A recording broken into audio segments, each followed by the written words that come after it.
लो जी दोस्तों, अक्षय तृतीया व्रत का पर्व आ चुका है जो कि अक्षय पुण्य देने वाला है। इस दिन से ही सतयुग की शुरुआत होती है और साथ ही इस दिन आज बांके बिहारी के चरणों का दर्शन भी होता है। वर्ष में सिर्फ एक बार ही बांके बिहारी के चरणों का दर्शन हम करते हैं। माता रानी यानी महालक्ष्मी और भगवान विष्णु की संयुक्त पूजा की जाती है। साथ ही भगवान शिव और माता पार्वती का भी पूजा कर सकते हैं। और हाँ दोस्तों, श्रृंगार की सामग्री चढ़ाना ना भूलें। और आपने अभी तक हमारे चैनल को सब्सक्राइब नहीं किया है तो प्लीज़ कर लें। चलिए वीडियो की शुरुआत। अक्षय तृतीया पर्व की हार्दिक शुभकामनाएं। आपके जीवन में माता लक्ष्मी भगवान विष्णु की कृपा सदैव बनी रहे। आपके घर में खुशियों की बरसात हो, ऐसी मेरी शुभ कामना है। दोस्तों, आज हम बात करेंगे अक्षय तृतीया का पर्व वर्ष 2023 में हमें कब और कैसे मनाना है। अक्षय तृतीया पर्व का क्या महत्व है, इस दिन हमें क्या दान पुण्य करना चाहिए, कैसे हमें अपने देवी देवताओं को पूजन करना चाहिए, उन्हें भोग प्रसाद क्या लगाना चाहिए, क्या हम दान करें, कैसे अक्षय तृतीया का पर्व हम अपने घर में मनाएं, कौन सा पाठ करें, बहुत सारी बातें आज की इस वीडियो में हम आपके साथ शेयर करने वाले हैं। तो वीडियो बहुत ही हेल्पफुल और इंटरेस्टिंग होने वाली है। तो आप भी अपने घर में बिल्कुल सरल और सूक्ष्म तरीके से अक्षय तृतीया का पर्व जरूर मनाएं। तो चलिए देर न करते हुए अपने वीडियो की शुरुआत करते हैं। दोस्तों, हम बात करें अक्षय तृतीया के पर्व के बारे में। तो देखिए, वर्ष 2023 में 22 अप्रैल को अक्षय तृतीया का पर्व मनाया जाएगा। हम हिंदी कैलेंडर के अनुसार देखें तो वैशाख मास की शुक्ल पक्ष की तृतीया तिथि पर अक्षय तृतीया का पर्व मनाया जाता है, जो कि इस बार 22 अप्रैल को हो रहा है। इस दिन आप व्रत भी कर सकते हैं। बहुत सारे लोग पूछते हैं क्या हम इस दिन व्रत उपास कर सकते हैं, तो बिल्कुल आप व्रत भी कर सकते हैं और बिना व्रत किए भी आप इस दिन पूजा अर्चना कर सकते हैं। तो सबसे ज्यादा लोगों के सवाल होते हैं कि हमें किन देवी देवताओं के पूजन करने की बात कही गई है। तो देखिए, अक्षय तृतीया है, इस दिन हम कोई भी कार्य करते हैं तो उसका अक्षय पुण्य मिलता है, यानी कि उसका कभी क्षय नहीं होता है।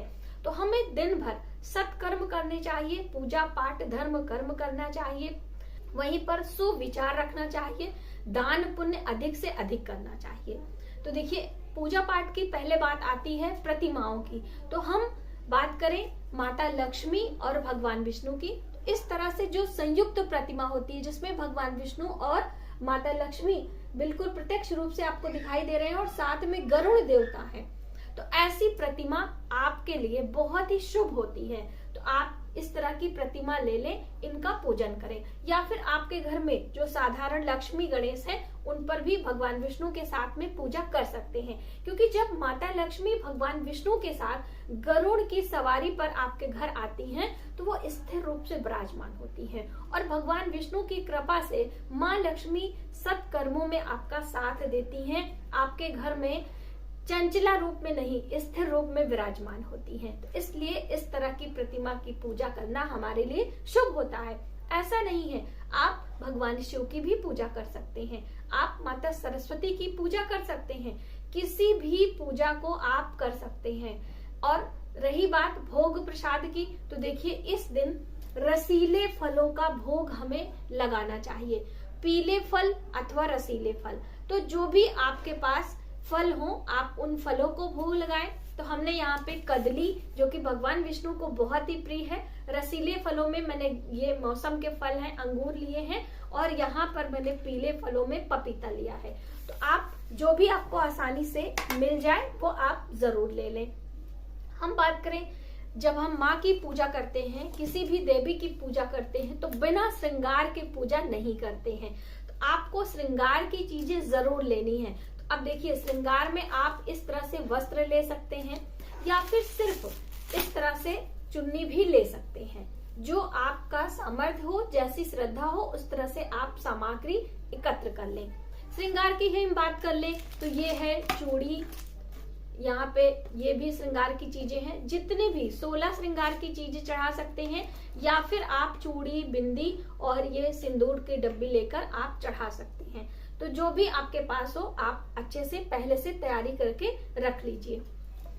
हम बात करें कलश की, तो बहुत सारे लोगों के मन में भ्रम होता है कि कौन सा कलश लगाएं। तो अभी मैंने ये नया कलश लिया था, आप देख सकते हैं, बहुत ही प्यारा है। तो आप इनमें आम के पत्ते और ये अशोक के पत्ते मैंने यहाँ पर लगाए हैं। इस तरह से कलश तैयार कर सकते हैं। आप चाहें तो श्री कलश, ये जो श्री होता है, इसे रख के ये इस तरह से विराजमान कर सकते हैं, या फिर आप दीप कलश लगा सकते हैं। तो दीप कलश में क्या होता है, एक सराय में हम ये रखते हैं और इसके ऊपर हम दीप प्रज्वलित करते हैं। ये देखिए इस तरह से ये हमारा हो गया दीप कलश। अक्सर मैंने आपको पूजा में दिखाया है करके, तो आप ये कलश जरूर लें। ये बात हो गई कलश की। अब हम जानते हैं कि इस दिन हमें किस तरह के पुष्पों का इस्तेमाल करना चाहिए। तो देखिए दोस्तों, पुष्पों की हम बात कर लें तो हमारे पास इसमें पीले रंग के पुष्प हैं। तो आप गुलाब के पुष्प और पीले रंग के पुष्प जरूर लें।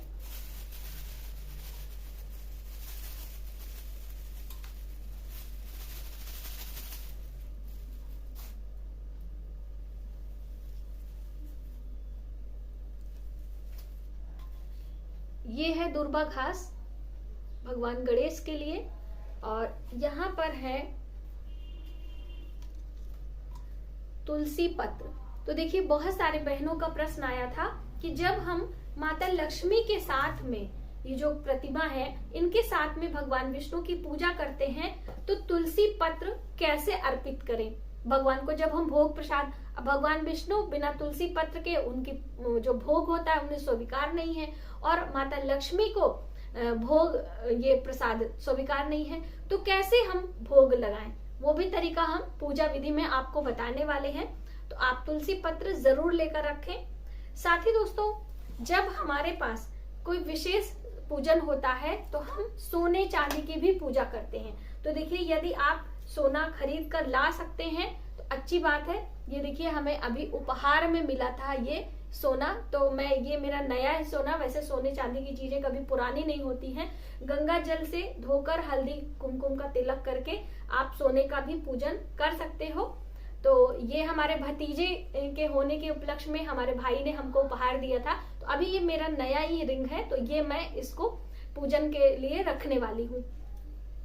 साथ ही दोस्तों, आप सभी ने पूछा था कि हम इस दिन कौन सा पाठ करेंगे। तो देखिए पाठ में आप भगवत गीता का पाठ कर सकते हो। ये है भगवत गीता, और इसमें ज्यादा आपके पास समय नहीं है, पूरा दिन आप पढ़ नहीं सकते हो। तो आपको क्या करना है, आपने गीता के 11वें अध्याय का पाठ करना है। तो गीता के 11वें अध्याय का पाठ आपको करना है। इसमें भगवान विष्णु के विराट रूप का दर्शन है।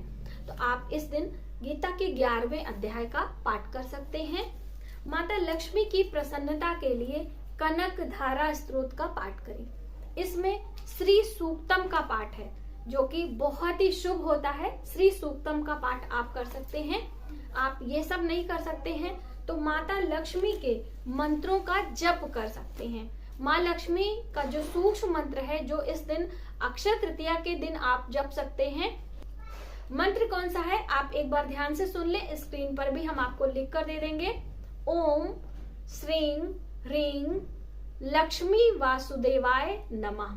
ये मंत्र है, बहुत ही शुभ है। आप चाहें तो इससे आहुति भी दे सकते हैं, लेकिन नमः के स्थान पर आपको स्वाहा लगाना होगा।